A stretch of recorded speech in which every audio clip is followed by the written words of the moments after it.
Hey guys, it's Robin. Thanks for tuning in.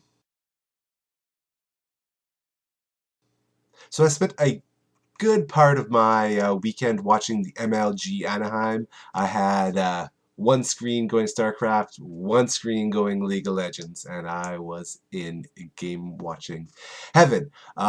I watched Team Solo Mid play CLG North America. They absolutely destroyed them, which is amazing because, of course, CLG North America has one of the most well-known League of Legends players in the world in Hotshot GG. They steamrolled everyone. They steamrolled Dignitas. They steamrolled everyone. So congratulations for Team Solo Mid for winning that tournament. And if you're ever looking for builds, you can go to Solo Mid's website, and they actually have some pretty good builds there. So I would totally check that up. On the StarCraft 2 side of things, congratulations to Don May Regu. Don Regu? I always forget how to say his name properly. I think it's Don Regu. He beat Huck, of course, who's my favorite player. He's got to be one of the best Zerg players in the world right now. He did quite well in that tournament, had some really great matches, especially later in the game versus I don't even remember now. It's been so long. Even though it's been a few days. But anyways, congratulations to that. The reason why I brought this up is that you hear all the time about how like MMA is the most popular sport or it's the fastest growing sport in the world, and I don't actually think that's true. I think esports are the fastest growing sports in the world.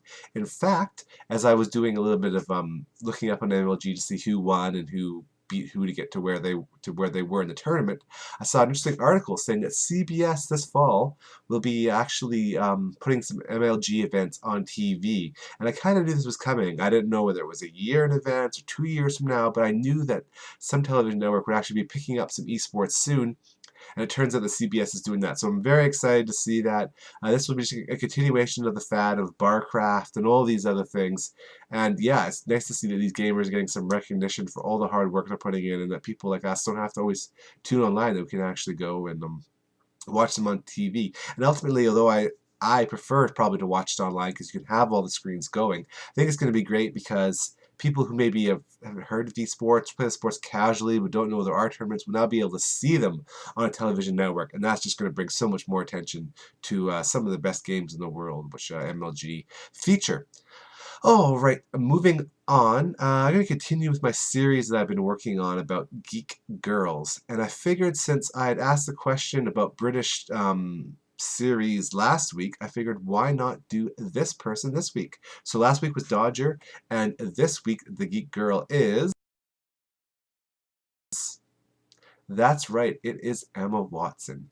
Now you may be thinking, Emma Watson, really? What's her geek credentials? I mean, besides the obvious fact that she played Hermione Granger, which is one of the more interesting feminine characters in fiction over the last 10 to 20 years. I mean, although she's very smart, very capable, can compete with the men in almost every aspect of her life, she still lets emotions kind of dictate her. She cries easily, that sort of thing, which is more traditional or a stereotypical view of what women are.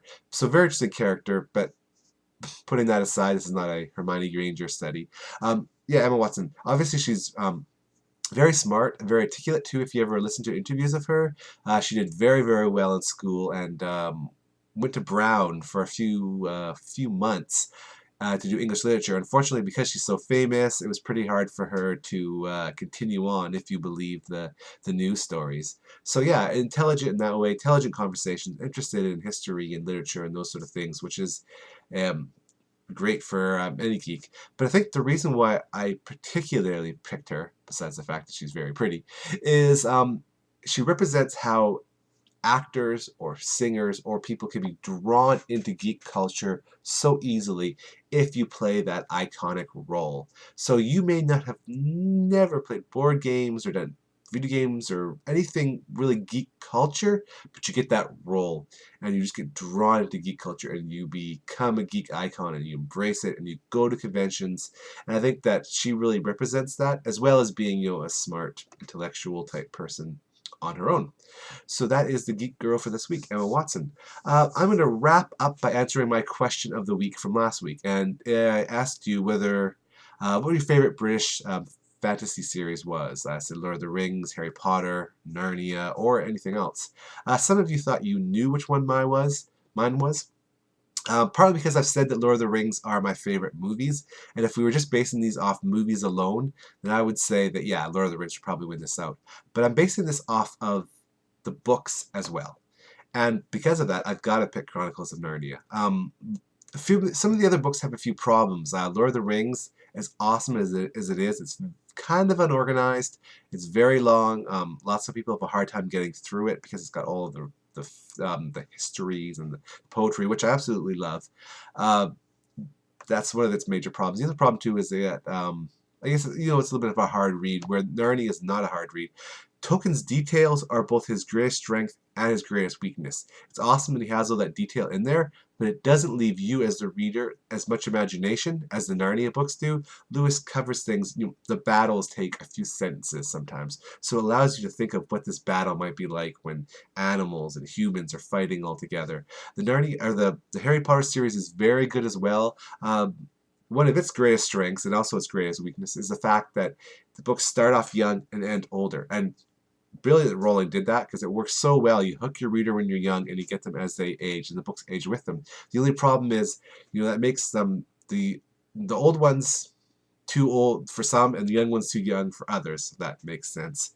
And it's not quite as escapist, maybe as fictional as Narnia. Narnia is awesome. C.S. Lewis is one of the best authors out there. I mean, one of the smartest and most genius minds of the 20th century. Uh, he did so many things. He wrote on myth, religion, philosophy, medieval literature, all those things, science fiction, and that's exactly what he's packed into the Narnia books. He has all those there. You can see his knowledge on myth and medieval literature and so much religion and philosophy. So although they're great for children, they're simple stories, there's some simple lessons learned there. For people who love to read about these things, study about these things, they're there. You can think about them, you can ponder them over, and it leaves so much more for the imagination to do. So for me, my favorite British fantasy series has to be Chronicles of Narnia. Well, I've got a little longer than normal, so I will wrap things up by saying, so say we all.